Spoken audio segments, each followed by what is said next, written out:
은혜 받으실 하나님의 말씀은 로마서 9장 1절부터 5절 말씀이 되겠습니다. 내가 그리스도 안에서 참말을 하고 거짓말을 아니하노라. 나에게 큰 근심이 있는 것과 마음에 그치지 않는 고통이 있는 것을 내 양심이 성령 안에서 나와 더불어 증언하노니 나의 형제 곧 고륙의 친척을 위하여 내 자신이 저주를 받아 그리스도에게서 끊어질지라도 원하는 바로라.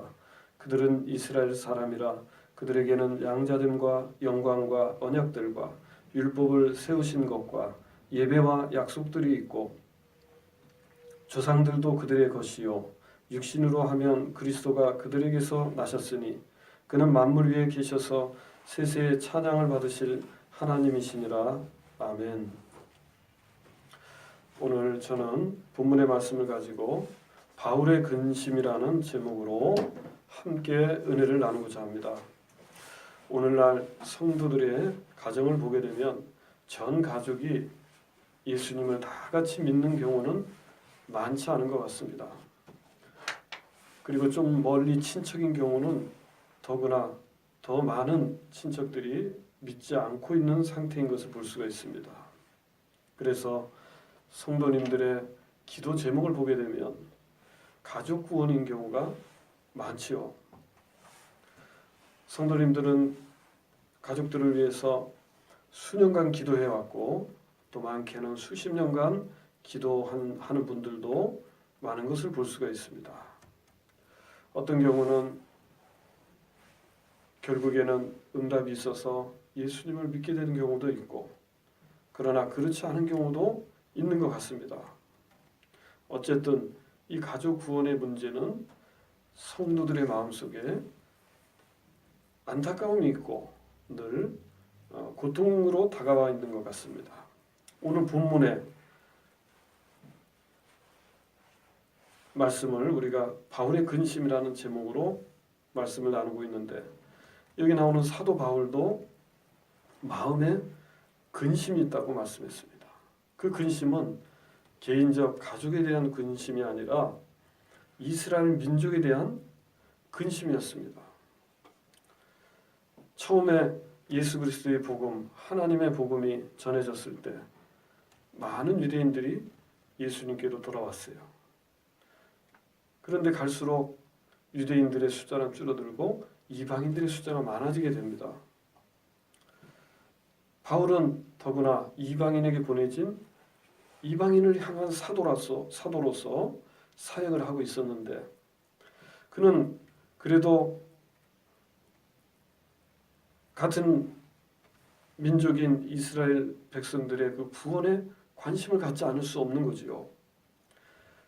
그가 보니까 갈수록 유대인들의 숫자는 줄어들고 이방인들의 숫자가 많아지는 것을 확인했다는 것이에요. 직접 사역 속에서. 그래서 바울의 근심은 이 이스라엘이 하나님께로 돌아오지 못하는, 복음을 통하여 예수님께로 하나님께로 돌아오지 못하는 그러한 상태에 처해 있는 것을 보고 마음에 큰 근심과 그치지 않는 고통이 있다고 1절 2절에 말씀하고 있는 것을 볼 수가 있습니다. 제가 아는 어느 목사님은 목회를 하시는데 가족들이 아무도 예수 믿는 사람이 없어요. 혼자만 예수 믿는 거예요. 그런데 그분이 목회를 하고 있어요. 그래서 그분을 가만히 보면 왠지 그런 부분에서 자신이 없는 것 같아요.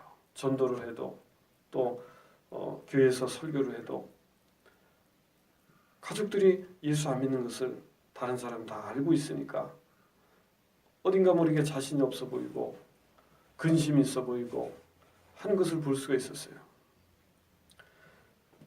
그리고 또 그분도 마치 사람들이 네 가족부터 전도하고 나를 전도하라 이렇게 말하는 것 같아서 자책감이 들고 그리고 마음에 근심이 된다 이렇게 말하는 것을 제가 들은 적이 있습니다.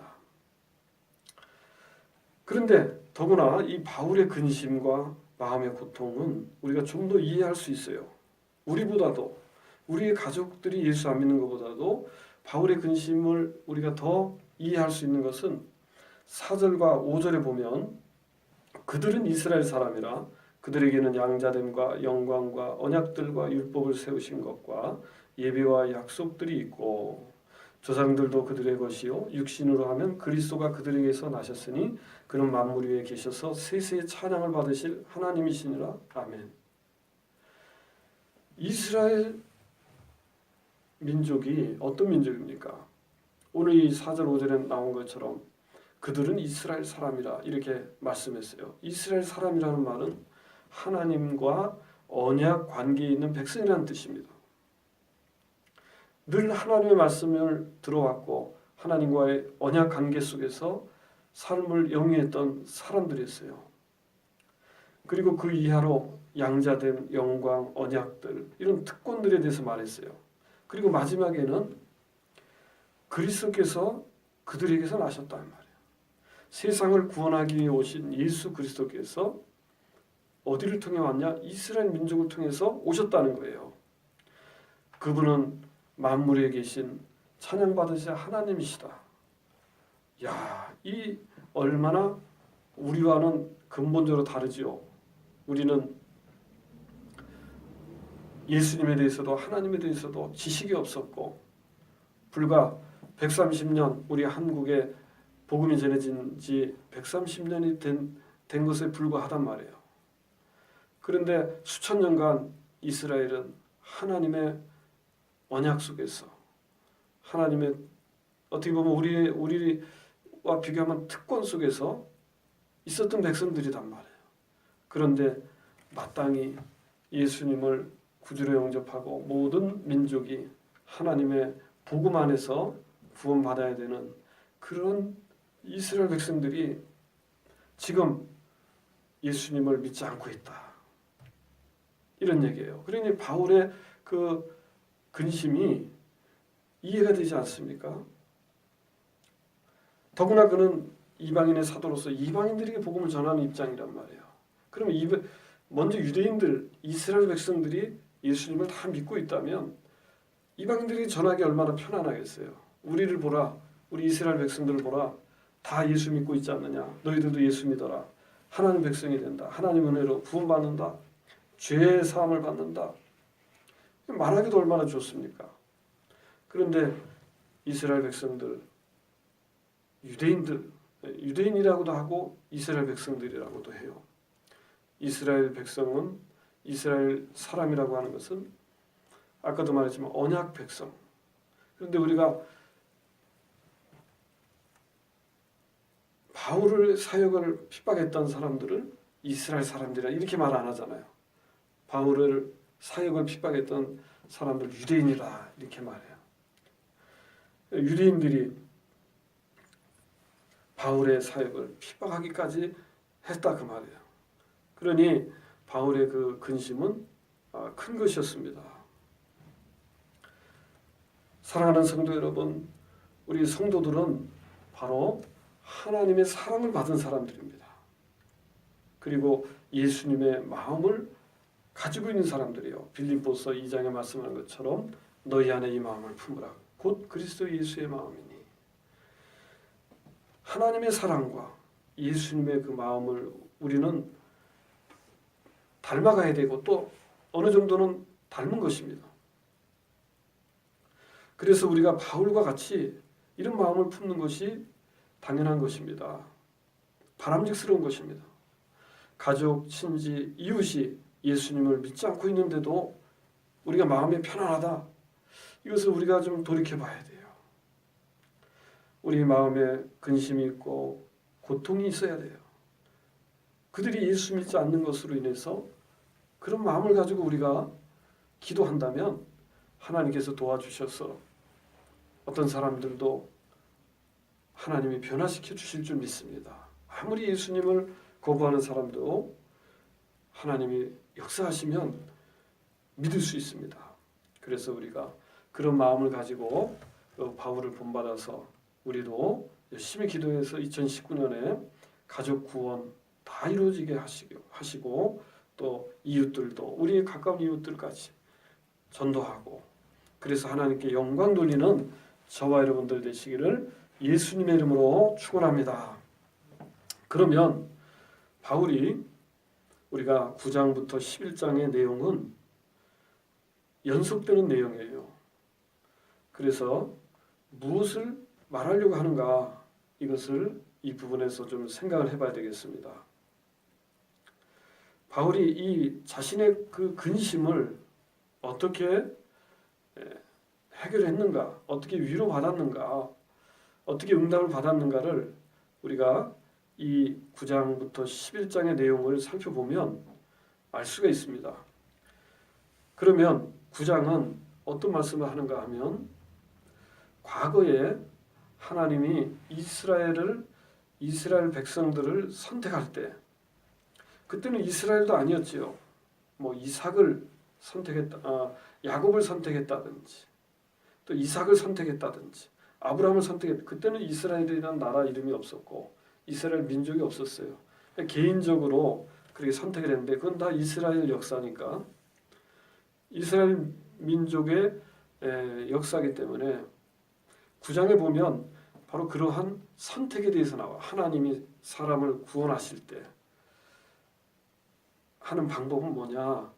하나님의 선택이라는 거예요. 하나님이 그 사람을 선택했다. 그리고 10장에는 어떤 내용이 나옵니까? 10장에는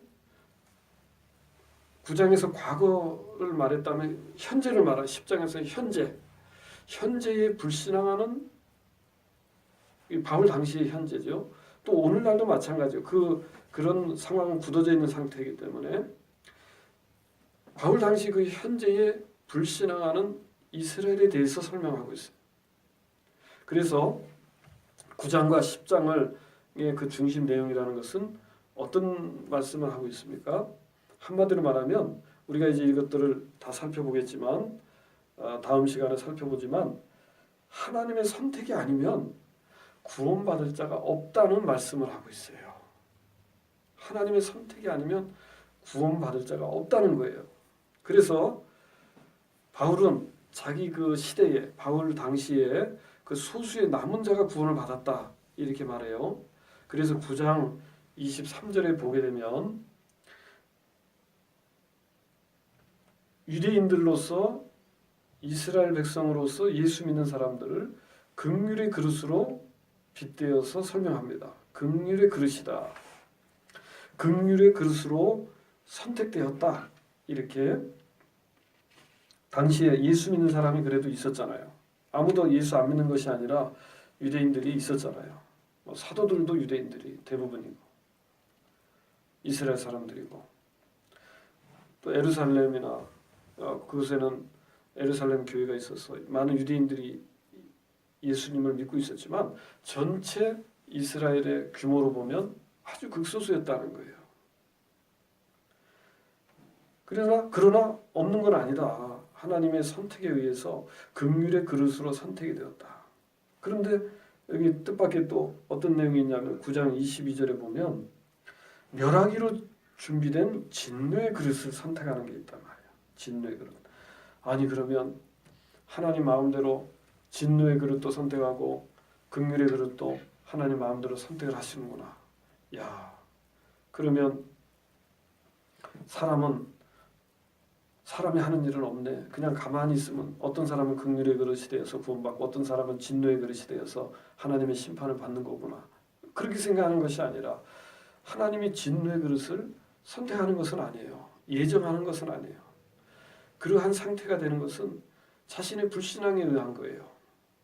계속해서 기회를 주시고 복음을 전했지만 그 사람이 계속해서 예수님을 거부하면 준비되어지는 거예요. 어떤 것으로 준비되어지는 거예요? 진노의 그릇으로 준비된다, 이 말이에요. 그런 의미예요.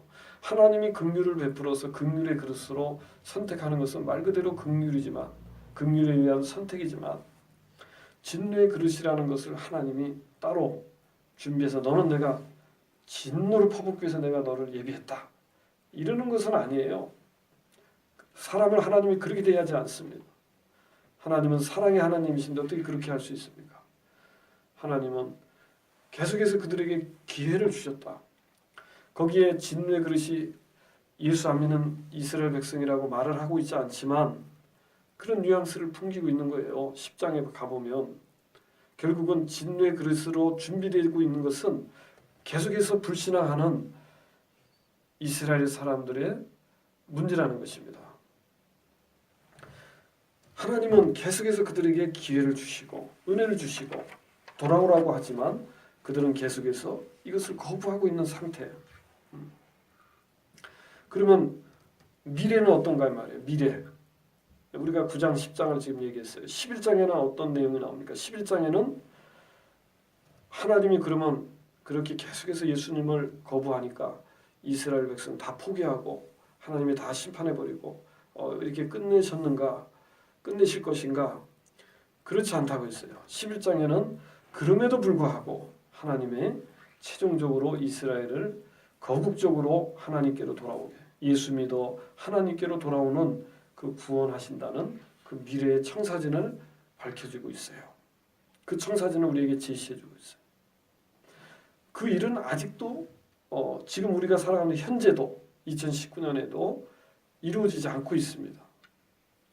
그 미래는 아직 남아 있어요.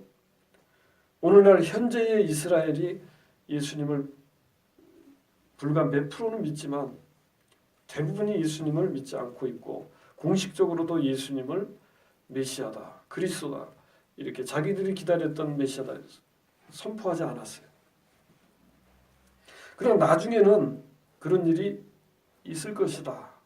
그들이 돌이켜 회개하고 전 이스라엘이 하나님께 돌아오는 역사가 있다는 것을 우리에게 말씀해주고 있어요. 그래서 우리가 이 내용들을 보면 9장, 10장, 11장의 내용을 통해서 보면 바울이 자기 동족 이스라엘의 불신앙에 대하여 마음에 큰 근심과 고통이 있었는데 그 마음의 근심과 고통을 어떻게 해결했습니까? 그는 하나님의 뜻과 계획 가운데서 자신의 문제를 해결하려고 했다는 거예요. 그것을 억지로 해결하려고 했던 것이 아니라 그냥 그것을 포기해버리려고 했던 것이 아니라 바울은요 11장 13절부터 14절 보겠습니다. 우리가 11장 13절 14절의 내용을 보면 내가 이방인인 너희에게 말하노라 내가 이방인의 사도인 만큼 내 직분을 영광스럽게 여기노니 이는 혹 내 고륙을 아무쪼록 시기하게 하여 그들 중에서 얼마를 구원하려 함이라 그랬습니다. 다시 말하면 이방인의 사도인 바울은 자신의 직분을 영광스럽게 여긴다고 했어요. 왜 그러냐면 자신이 복음을 전해서 많은 이방인들이 예수님을 믿고 하나님의 백성이 되는 것을 보고 이스라엘 백성들의 그 불신앙이 깨트려지고 그들이 그것에 대하여 시기심이 난단 말이에요. 원래 우리가 받아야 될 축복을 저 이방인들이 받고 있구나. 그럼 빨리 내가 예수 믿어야지. 이런 반응을 기대하면서 하는 사역이 자기 자신의 사역의 의미가 하나님의 구원의 역사, 이스라엘 백성들로 하여금 돌아오라고 하는 구원의 역사의 한 부분으로서 쓰임받고 있다는 사실에 대해서 자신은 영광스럽게 생각하고 또한 자신은 거기에서 위로를 받고 또한 확신을 갖게 된다는 것입니다. 유대인들에게 이스라엘 백성들에게 하나님께로 돌아오라고 직접적으로 그가 말을 하고 또 전도하고 말씀을 전했지만 그가 사는 사역의 방향은 이방인들에게 가는 것이었어요. 그런데 자기 자신의 그 문제가 근심과 고통이 결국은 하나님의 뜻과 계획 속에 자신도 있구나 이것을 알았어요. 나도 하나님의 뜻과 계획 속에 이방인을 향해서 복음을 전하지만 나를 통해서 또 이스라엘 백성들이 하나님께로 돌아올 수 있겠구나. 이와 같은 결론에 이르렀을 때 그가 위로를 받을 수 있었다는 것입니다. 사랑하는 성도 여러분, 우리는 어떤 문제도 인간적으로 풀려고 해서는 안 되는 것입니다. 우리는 하나님의 뜻과 그 계획이 어디에든 모든 일에 있다는 것을 알고 그것을 통해서 우리의 문제를 해결하려고 생각해야 될 줄로 믿습니다. 그러면 거기에서 하나님의 놀라운 섭리를 알게 되고 하나님의 놀라운 은혜를 발견하게 되는 것입니다. 바울은 9장부터 11장의 내용 속에서 바로 그것을 발견하였고 또 그래서 그것을 우리에게 전해주고 있는 것을 볼 수가 있습니다.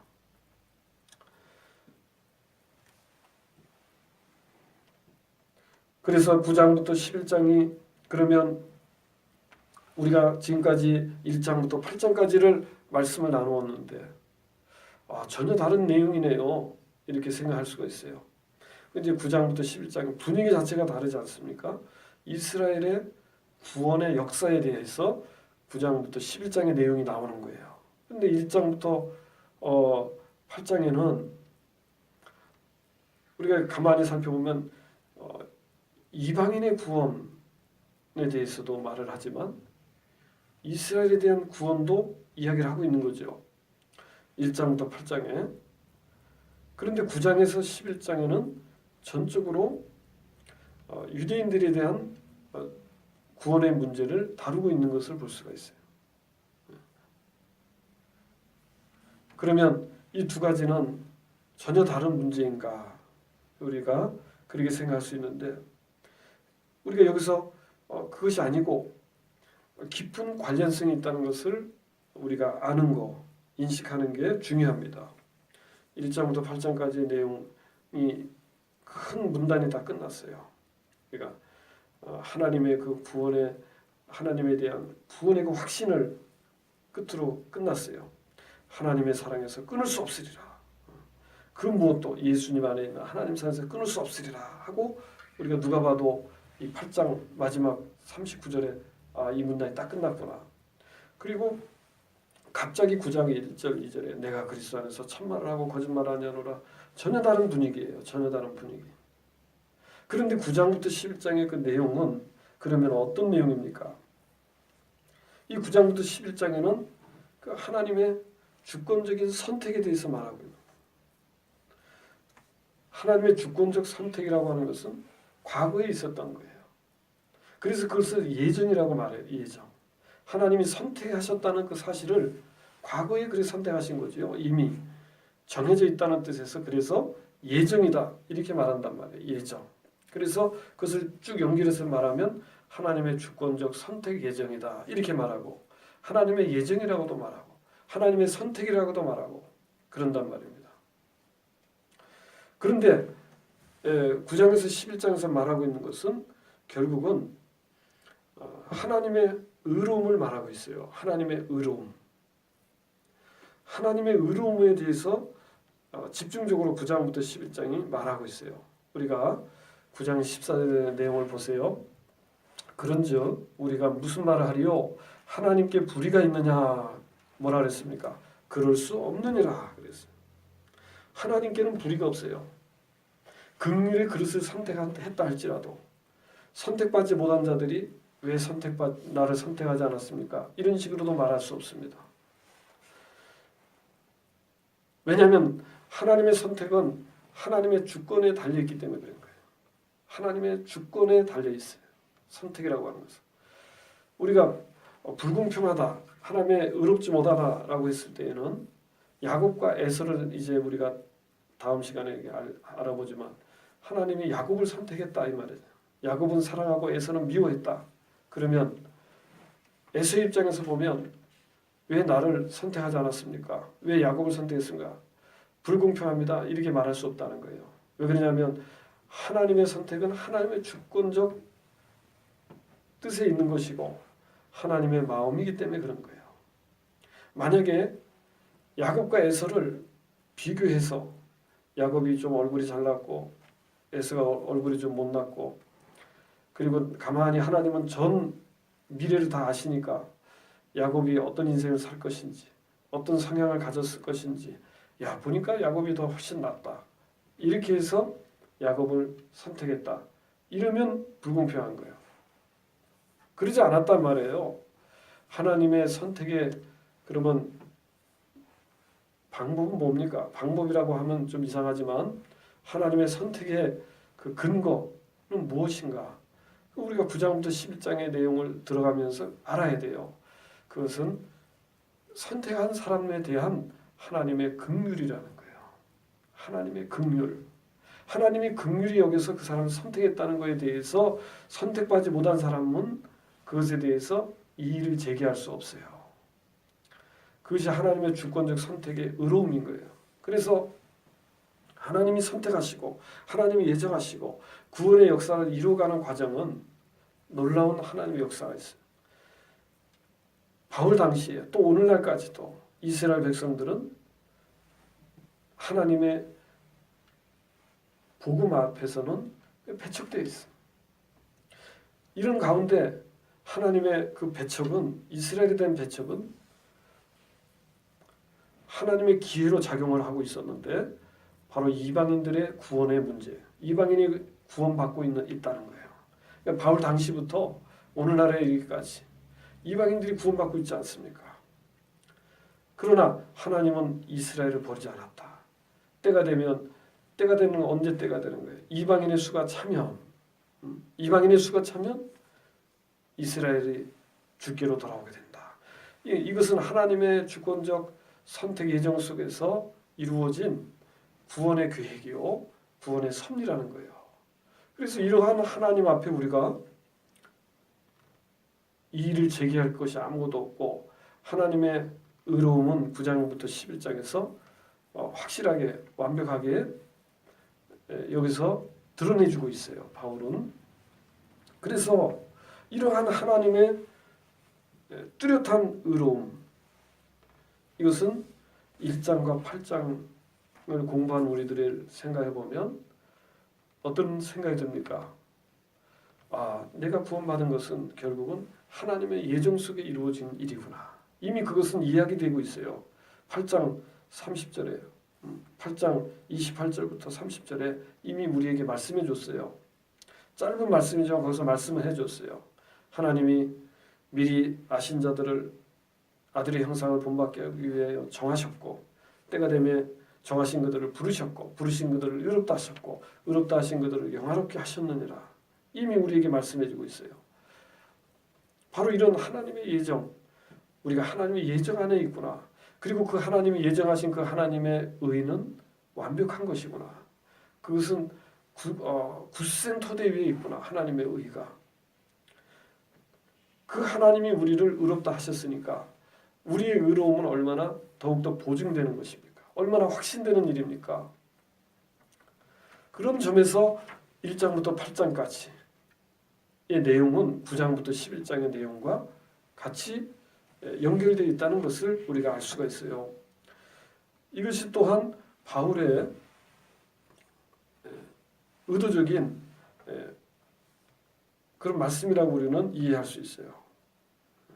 이러한 내용들을 우리에게 밝혀줌으로써 우리가 더욱더 하나님 앞에서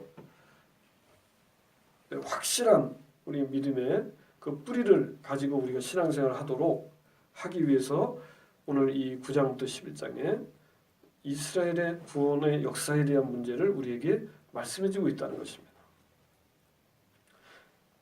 그래서 복음이라고 하는 것은요, 이스라엘의 그 역사를 빼버리고 복음을 우리가 설명하기가 어려운 것입니다. 또 설명이 되지 않는 것입니다. 그 복음의 역사 가운데 하나님의 행하신 그 일들을 우리가 살펴보지 않고서는 오늘 우리가 예수 믿는다는 의미에 대해서 잘 이해할 수 없을 수 있어요. 그 미래에 대해서 이해할 수 없을 수 있어요. 예수 믿어 우리가 의로워졌다는 것이 어떤 의미가 있는 것인가. 그런 의미를 이스라엘의 구원의 역사에 비춰볼 때에 우리가 확실하다. 놀라운 하나님의 구원의 예정 속에서 오늘 내가 있구나. 이것을 알 수 있는 줄 믿습니다.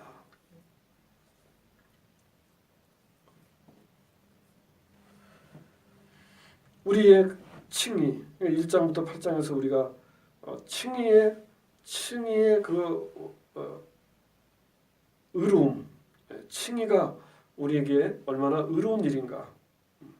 그것을 변호하는 거예요. 칭의가 얼마나 우리가 칭의를 얻었다는 사실, 그리고 칭의를 얻은 사람들의 삶, 그들의 삶이 모순되지 않고 얼마나 의로운 삶인가, 이런 것을 1장부터 8장에 말씀하고 있다 하면 9장부터 11장까지는 하나님의 의를 이야기하고 있다는 것을 우리가 알 수 있죠.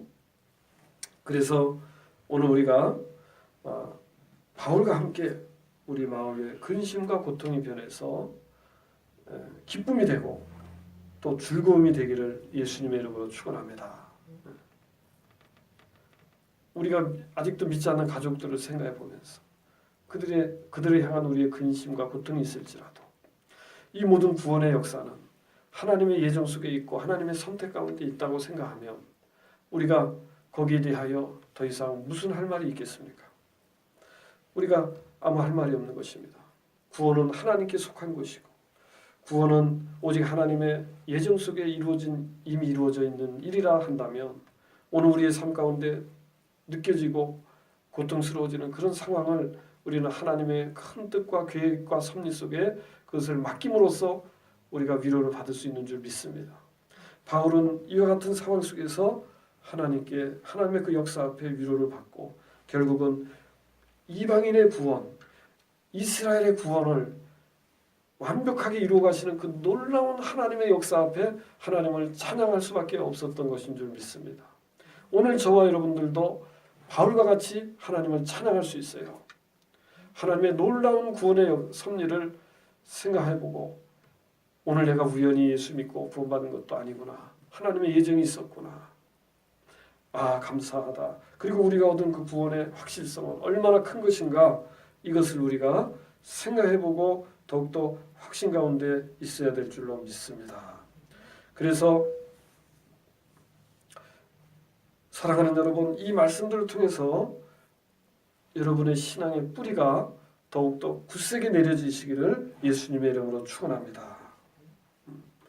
그런 확신과 그러한 뿌리가 결국은 열매를 맺어가게 되는 거예요.